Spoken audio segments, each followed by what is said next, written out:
Hello everyone, welcome to the channel. I'm very happy to see you, and today I would like to speak about the sprint planning. Yes, as usual, we will speak about something related to the Scrum or Agile, and today let's speak about this sprint planning, how to achieve it, how to make it successful for our teams.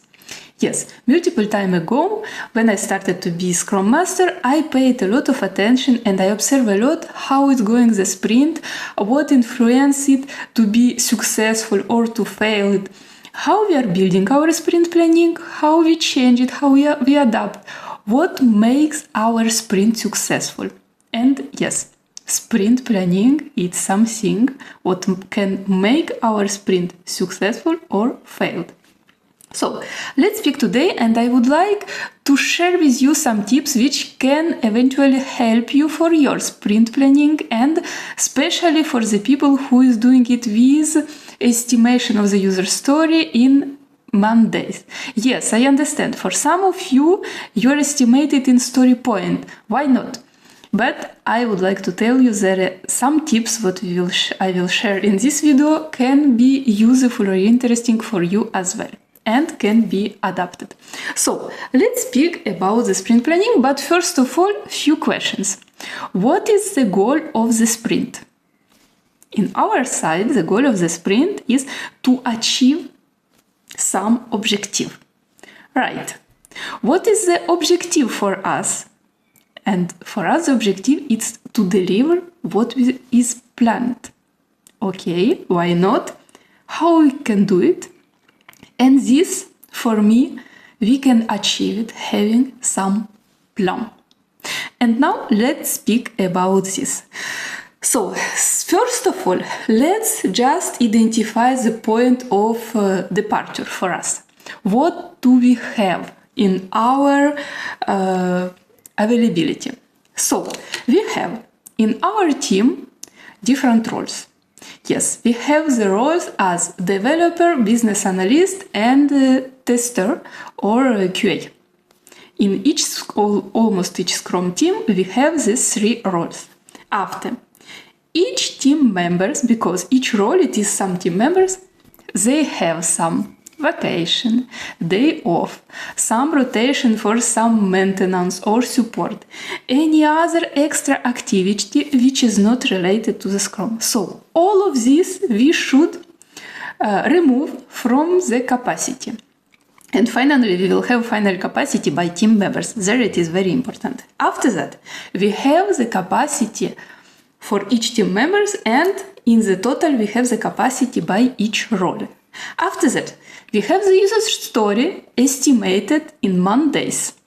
Very important. For someone it can be estimated in story point, but unfortunately, or maybe with chance, we have this user story estimated by Mondays, and each user story has almost all time three roles, which is Dev, TBA, and QA. TBA, which means business analyst, which will work on this user story. And after, we have the different process which happens around of Scrum, team, everything, each role. After that, let's go to the step number 1. And the step number 1, it's where we start to prepare our sprint planning. And who is working on it?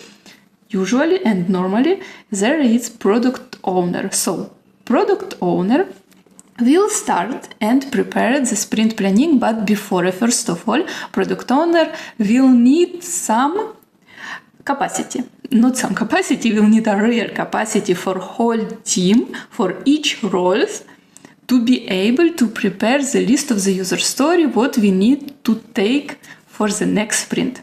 And there is only the step number 1. So product owner will need to prepare the list of the user story based on the capacity of each of roles.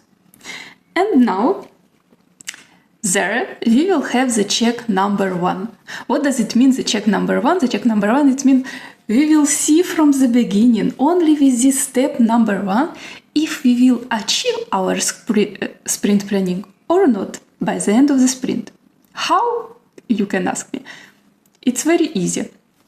If product owner prepares the list of the user story and some of the role will be overloaded, overcommitted.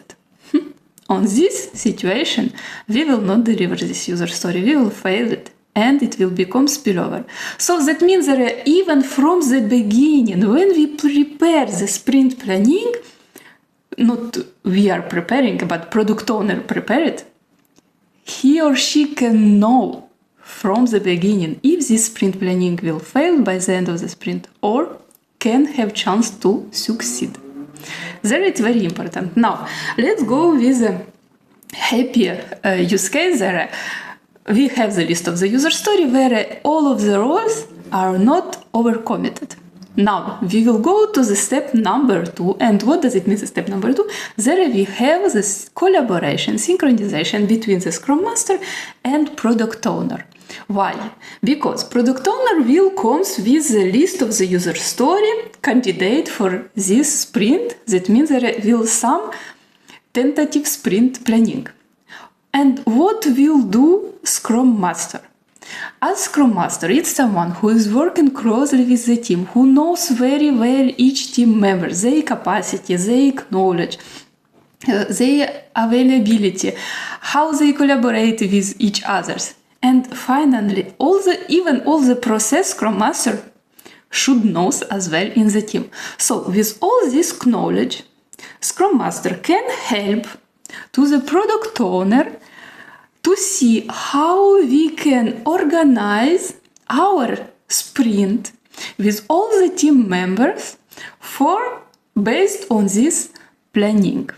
What does it mean organize? Organization for me is then Scrum Master with Product Owner will see how the user story can be splitted between all the team members.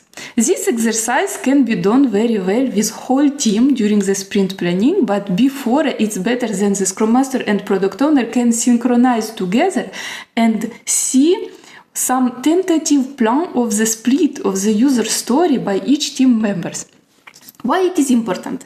Because every one of us has some knowledge, has some availability, has some capability to work on something. And it's good when we can see who can work on which user story. Pay attention, then each team member will not be overcommitted.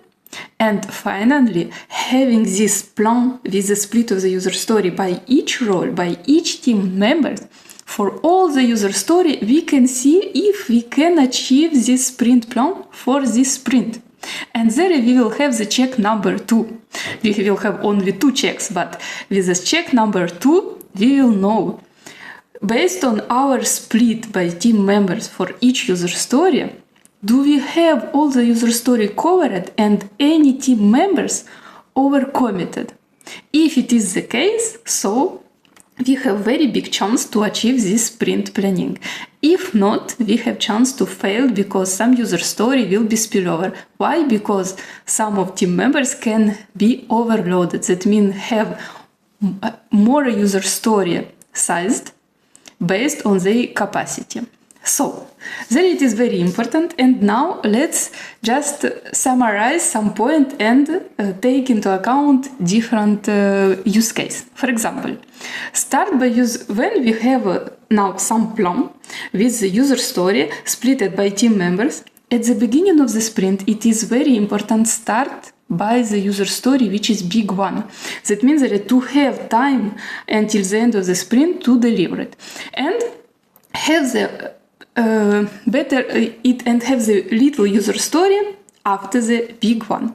The next point, have a buffer by team members. What does it mean, buffer by team members? It means to have some capacity free for these team members few days to be sure that if for some user story these team members need more time as it was estimated, so they can achieve it, they can do it, or just to not be overloaded, have this little buffer.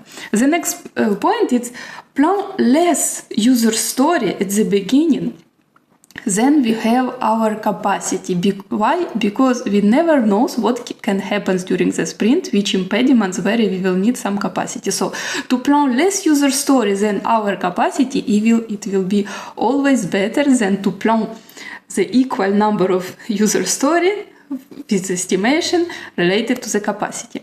The next point is, if we have some user story where we know then we cannot achieve it because some of days will be not enough based on the capacity of our team members, it's better to not plan this user story as committed user story. It is better to plan this user story as bonus. Example, we have some user story where a dev capacity sizing it is 5 days, TBA it is 2.5, and QA it is 3 days. But we know that a QA has only 2 days available. This team member has only 2 days available. So this user story in dev side will be finished, in TBA side will be finished as well, but on QA side, QA doesn't have 3 days. QA has only 2. That means that this user story is better to take as bonus user story, because we know from the beginning that we cannot be able to deliver it on time.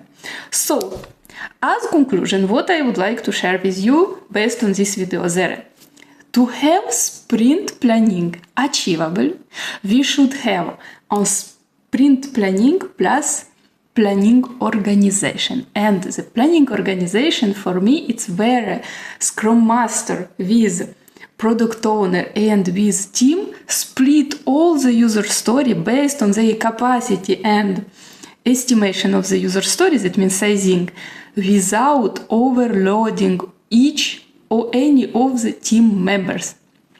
And once it is done, after we can decide which user story can become bonus, because we cannot achieve it, which user story will become committed user story, and as well, the bigger user story, better to start at the beginning of the sprint, neither the smaller user story, to be sure that we will deliver it despite of all the process what we have around of us.